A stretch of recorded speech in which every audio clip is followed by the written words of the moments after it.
99.3 Nigeria Info.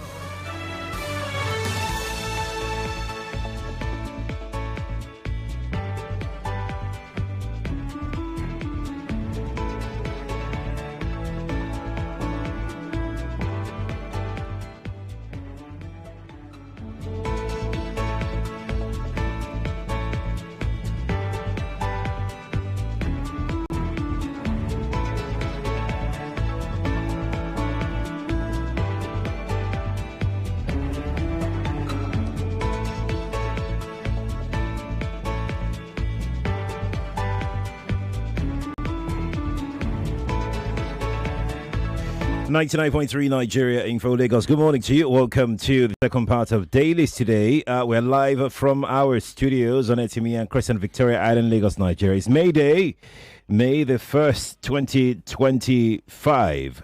I'm Sheriff Quadry. When you said it's May Day, that's something you don't want to say when you're on a flight. May Day, May Day. It means you're going down. But we'll keep our heads up. The stories we have in the papers all say that the average Nigerian worker who is supposed to celebrate today is having a very, very rough time. Very, very rough time. I doubt if there'll be any parades today. Any news about any parades? I think there's one in Abuja, Labour, and the other activist. Nothing worth celebrating. What makes it a bigger issue is there is nothing in sight. Usually when you are going through a storm, even if you're on a flight and you are going through turbulence, you hope that, after another 10, 15 minutes, you get to a clear sky. Nothing like that so far. Good morning, everybody. My name is Jimi Disu. That's right. You can watch this show on Facebook and on YouTube, either on your TV or your devices. Yes, you can watch wherever you are. Just search for Nigeria Info 99.3 on those two platforms, right? You can also listen to us from anywhere in the world by downloading our mobile app from your respective app stores. You will be able to watch us. Let's start. Vanguard, page 34. Mayday, workers in pain, impoverished, dehumanized, NLC lament. Yeah. At a hint at a push for salary review beyond the minimum wage. How that is going to be done and achieved, I honestly don't know, because even the agreed minimum wage is not paid. So how you want to push for? I had always said, and I'd always been of the view that given our circumstances, rather than push for a wage increase in Naira and Kobo, you push for more incentives. Now, proper incentives, not the kind where a few privileged people will be getting X amount of money. But we look at other things, health cover, drop in the cost of transportation, little things like that can make life more tolerable. Trying so hard to bring the food down, the cost of food down. I remember in this country in the 80s, we had, I think there was a government department, I've forgotten the name now, the name has escaped me, where they would, like cooperatives, they would buy the food and give to workers at a subsidized price. I've forgotten the name of that. You will excuse me because I'm not a full shilling this morning. So those are the kind of things that we think will make life more tolerable. Marwas tried something like that, I remember, in Lagos State. At one time, he had teachers' bus. He had special land for teachers. He had so many. There was a time, I think he subsidized the feeding at the secretariat. Things to make, at least in the interim, whilst you try to reform the economy, to make life more tolerable. But I don't know. I don't see anything in the horizon that says life is going to be. So what happens is we now get to what I call, Sheriff, what I call beg, borrow, or steal. If a man has a statutory need in terms of rent, children's school fees, putting food on the table, he'll either beg, borrow, or steel, and steel is the easiest one in Nigeria now. So the Vanguard reports that Nigerian workers joined their compatriots counterparts across the globe to mark May Day, known as Workers' Day. However, rather than celebrating workers in Nigeria find little cause for joy. Like many other citizens, the worsening socio-economic situation has further deteriorated their living conditions, leaving many impoverished. Summing up the plight of Nigerian workers, the NLC lamented that since the current administration took office, workers have been under severe strain, not workers alone, I must add. So there's all what is said here is talking about the struggle that workers face is all here, is embedded in this story. We don't want to take too much of your time. What is written here is well known. But in the same vein, we do have another story here from the Daily Trust where the workers are saying that the 70,000 minimum wage is not enough. Say workers, well, that is those who are lucky to even get the 70,000 minimum wage. I say it's not enough to cater for the cost of living amidst rising inflation. For example, in Kano, it says inflation has affected salary increase in Kano. The state government has commenced a payment of 71,000 as new national minimum wage, a little above 1,000 naira above the 70,000 threshold. Although the implementation was also in full, many workers who spoke to Daily Trust said the amount could still barely cater for them for a whole month. Hence, they resort to alternatives. Nobody has told us what those alternatives are. Some cannot even be said in public. Stealing, prostitution, name it. The full works. And they have stories of various civil servants here. For example, it says here that Usmania, another civil servant, said only junior staff levels 2 to 6 received slight increases, while senior staff saw minimal changes. I just got 4,000 naira extra. They can't even buy you a proper meal. Mustafa Modu, a worker in Borno, said the minimum wage cannot cater for his family. He said, how can 70,000 minimum wage pay children's school fees, pay rent, and feed the family? What we are witnessing in this country is a total collapse of governance because those in power don't care about the welfare of citizens. In Quadry, a civil servant said it's between the devil and the deep blue sea. The recently approved minimum wage by the state government has quickly proven to be inadequate in meeting the basic needs of workers. Whilst initially received with cautious optimism, the reality on ground shows that it falls short of expectations. Civil servants in Ondo State have called for a stable economy amidst the hardship and high inflation rates in the country. Bayelsa civil servants say that we are not living on minimum wage. Civil servants in Bayelsa State have decried the high cost of living in the country, saying even the minimum wage paid by the state government does not even cater for the needs of their family. And Plateau retirees seek harmonization. So across the country, it is tales of woe. We generally, everybody should be worried because guess what? These are the employed. What about the unemployed? The many more that the are unemployed. many more unemployed who, given our tradition, depend on the employed. So you will know that we are in for a full-blown crisis. Meanwhile, if you go to the social media, like my friend, they said he's in America. He thought that everything was okay and we're all enjoying ourselves. There's enough money to go around.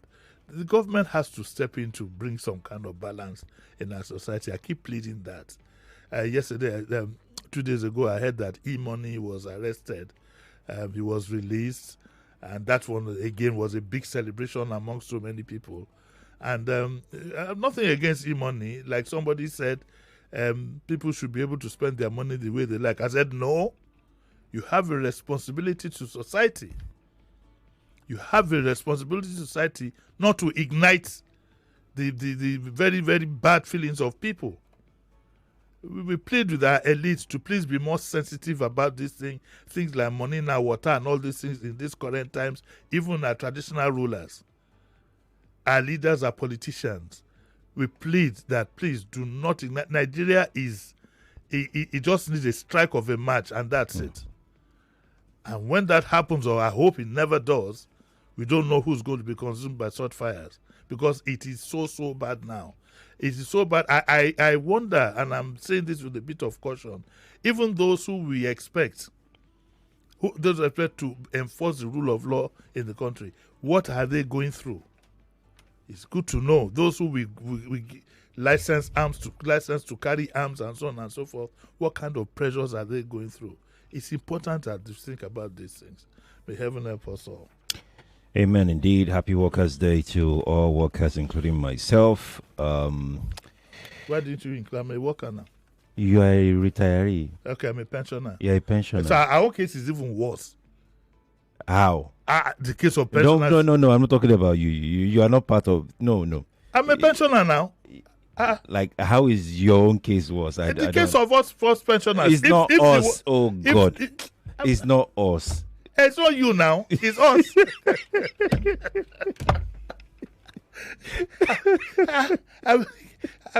I'm a pensioner. I'm listed in government listing as a pensioner. I'm a pensioner now. At 70, won't I be a pensioner? Okay, you're a pensioner. Laughing about that though, right, and getting serious very quickly. Very quickly. I wonder how pensioners themselves now survive. Oh. And I thank God that I quickly moved into private business early. I gave myself a target at 40, as if I could see. Anyway, you say I always can see the future. I remember when I was going for one job offer and they said we were going to build. I said, don't build me. I'm getting out of here at 40. And that's what I did. Where would I be now? Some have suddenly discovered that all the pensions they built up in their offices have not matched it. And I hear Pencom is going to go after some of those establishments. Some of them, including our colleagues. It's a sad state we are in, Sheriff. Very sad state. It's unfortunate. Let's go to the Daily Trust. They have the story on the front page. 2027, ACF gives conditions for North's support. Politics has started. Politics has started, and the realignments have. The ACF, the Arewa Consultative Forum, which claims to be the mouthpiece of the North, have started giving conditions for anyone who wants to be president, for their support, which is okay. I mean, it's one thing to give conditions, and another thing for the candidate to think that he can do with or without you. Dele Momodu says that only a strong northern candidate can unseat Tinubu. I'm not ready to go into any debate on what could be the political turnout. After my last experience, I know that in politics in Nigeria, anything can be possible, even at the last minute. There's a gentleman I love reading his articles. His name is Kwerogi, professor, and he says that no one can be, that is reacting to Baba Ahmed. Baba Ahmed had said that no one can become president without northern support, and he said that he doesn't believe so. He does a bit of analysis. He says, based on historical evidence, a presidential candidate does not need overwhelming northern support to win, adding that Baba Ahmed's statement might have played into the hands of President Tinubu. He gives an example of 2003 when Obasanjo won re-election without getting overwhelming support from the North. And he says that all Tinubu needs to do is to whip up sentiments that suggests that the North is suffering from a power withdrawal syndrome and that they can't afford to be outside power and want to get it back, not to improve your lot, because they feel isolated like fish out of water. So he thinks that, but you see, there's a common denominator in Nigeria now, and that is hunger. And let's see how that plays out, because for a lot of people, it's going to be difficult for the candidates, whoever is the candidate, to tell them that they will have to go through what they've gone through in the past 2-3 years. They'll have to go through it for another 4 years. My advice to President Tinubu, is that if he's going to mount the rostrum and tell Nigerians to vote for him again, it won't be based on this performance. It won't be based on, by that time, North, West, or whatever might not, and even if he likes, all the governors can depart, can decamp and whatever, but only God knows what level of anger the people will be at that point in time. So he has to brush up. He has to brush up, and the theory about writing results and so on and so forth, you don't know. A lot of people who are decamping themselves are not loyal. How are you sure that some people are not decamping so that they can hit him from the underbelly? Like Akpano Sabi, what's that man said? Jesus, what's his name? Jesus Tega. Jesus Tega. For example, he said that there are loads of them within the APC who definitely will not work for the president, despite the fact that they're in the APC. Well, it's early days yet, and all this North-South analysis, I think, is a bit too early. There was something here. Baba Ahmed also says that the forum warns against premature politicking. It's not premature politicking. Politicking has to start. Next year is 2026. That's when the election. There's elections next year. Yes. So it's not premature.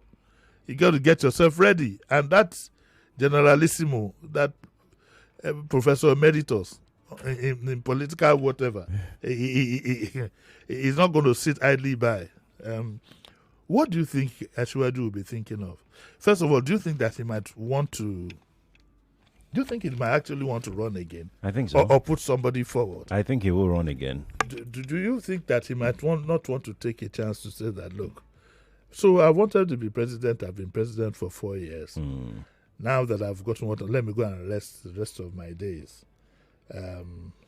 Because over and above everything, isn't this job a bit too strenuous for the gentleman? It is. I was telling somebody the other day that, I mean, look, if you're an old man, you have no business being in public office. Yes. Because, I mean, if you want to get things done, it is rigorous, it is relentless. You have to have that power. And Nigeria is a hands-on country. You know, you have to keep chasing everything. And I learned that from the way Obasanjo handled his whatever, even though he had very competent hands. But he's still hands-on. I don't know. The president might spring a surprise and bring one of his anointed sons. I don't mean his son, or I don't mean Sheba, one of his various anointed sons. Maybe he might just say, okay, Oshibadu, you can now go. I very well doubt that. I doubt that too. I just be silly. But I would pray if the politicians have a little bit of patriotism in them. I wish they would all sit down and say, look, it's time we tried somebody fresh with a bit more energy. Yes, it will be very depressing if you have to go through the same thing again, in which case you'll be alone here. That one I can assure you. We're going to, anywhere you are going, we're going together. I know. Anywhere. I will abscond.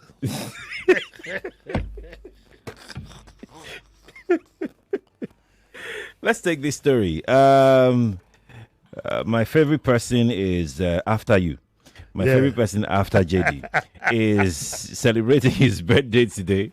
It's a page on the what paper is that? Yes. This is the Vanguard. Okay. And yes, he's also my favorite person after you. Okay. In between my severe criticism of the Tinubu presidency, I recognize that there's some work being done. It's not all bad news. And one of the stars of the Tinubu government, whether you like it or not, is a gentleman called Tunji Ojo, Olubunmi Tunji Ojo. And this article, I think it's his birthday, is written by Femi Salako. He's talking about the things he's done since assuming office, and he has made a big impact. Let's be honest with ourselves. Of course, the first one is the issue of the passport. Femi Salako says that since assuming office, Ojo has rapidly transformed the Ministry of Interior from a bureaucratic relic to a dynamic powerhouse of reform. That is true. Backed by President Tinubu's clear vision and unwavering support, he has deployed technology and policy innovation across all parastatals, from NIS to the Correctional Service, that's the prison, the Federal Fire Service, I don't know what is on the Federal Fire Service, and the Nigerian Security and Civil Defense Corps, which we called in the 80s Guguru Defense. That's just a joke. And says the 2023 passport reform stands tall amongst his achievements. Not just does he stand tall, Sheriff. He did it in record time. Yeah. In record time. He said it and he did it. And he did it. Oh, Shebe, we ben. No, we be Shebe. Talk Nadu. He introduced a fully automated passport application process that ended years of inefficiency and corruption. I was telling somebody, I think it was sometime last week, that people don't know what we have suffered in the past. In the past, there was only one passport office at Kakawa for the whole country. Yes. Wow.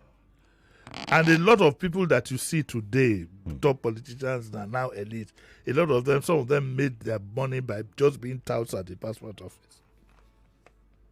Would you believe that? It was a big business.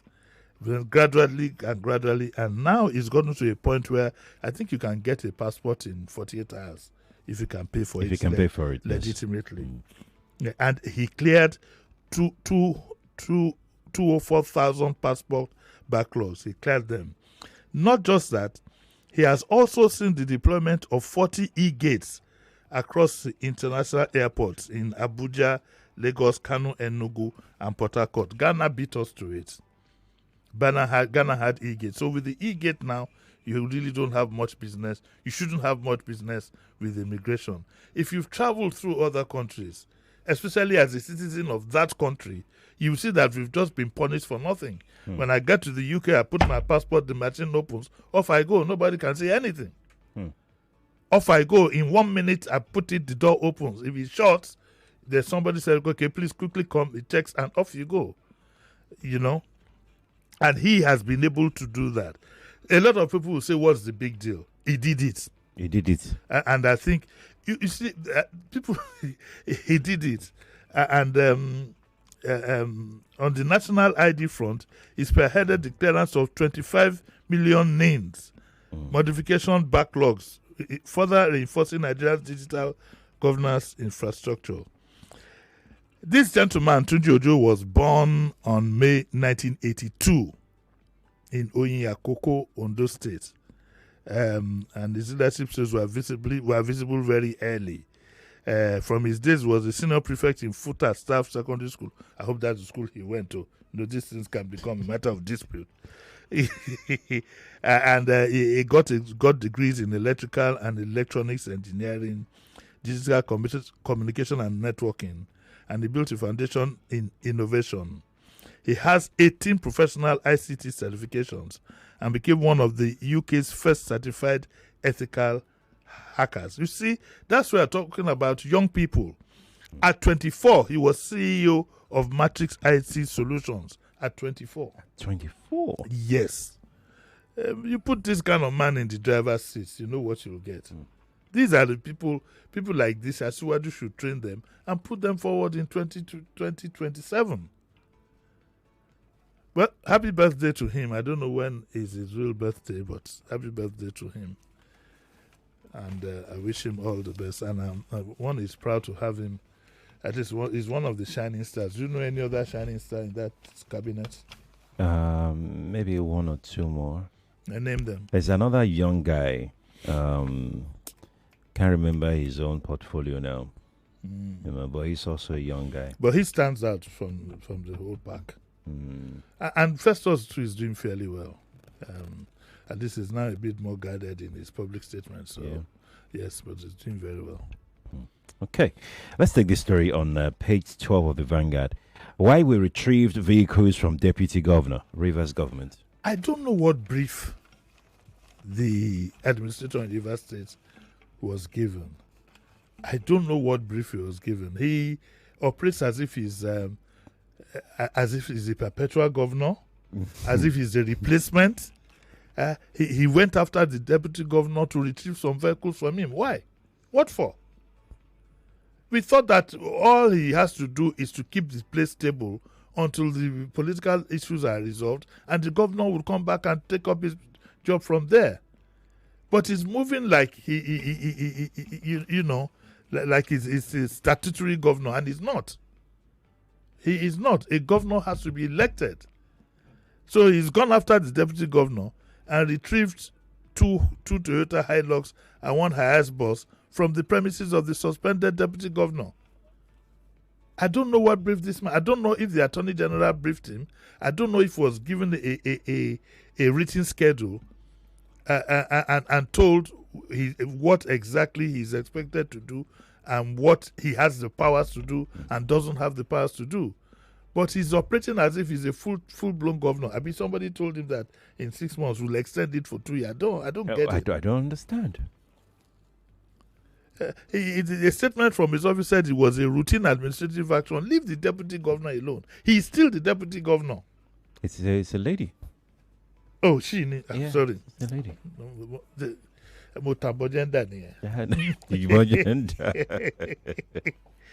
In all honesty, I'm a bit worried about the way he has carried out his assignments.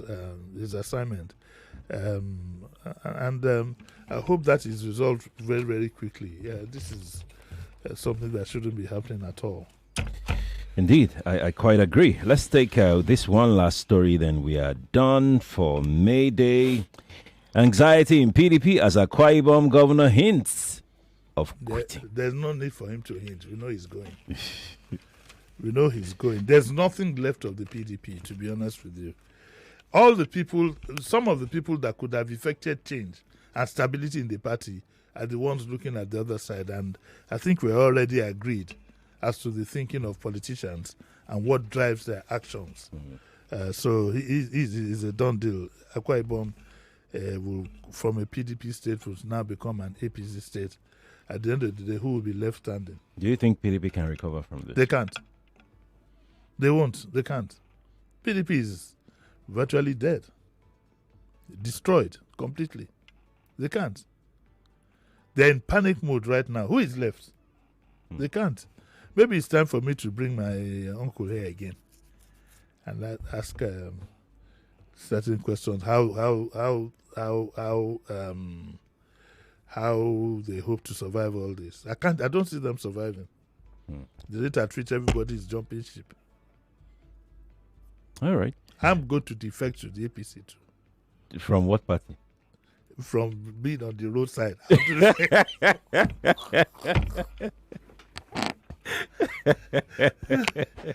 You see, if all this were A, to make governance better, and B, to make even the party stronger and have two solid parties, I would have been happy. But let's see how it goes. You don't think this is true?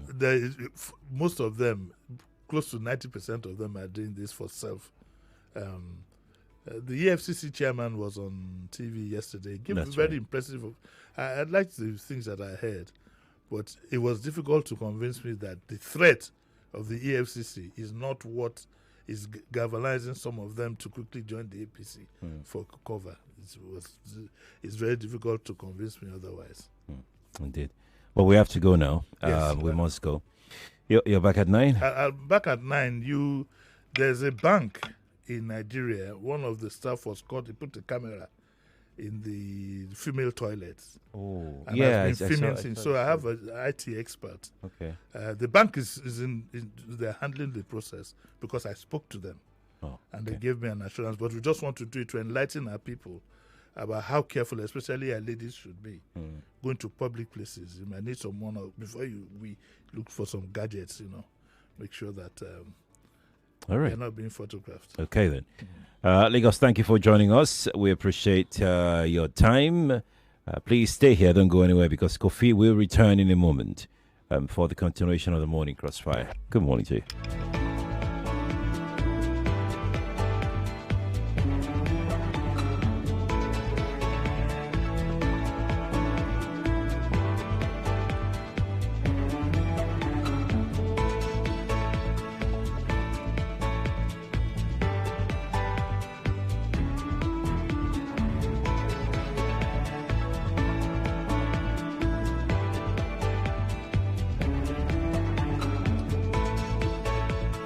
99.3 Nigeria Info. We are more than just radio.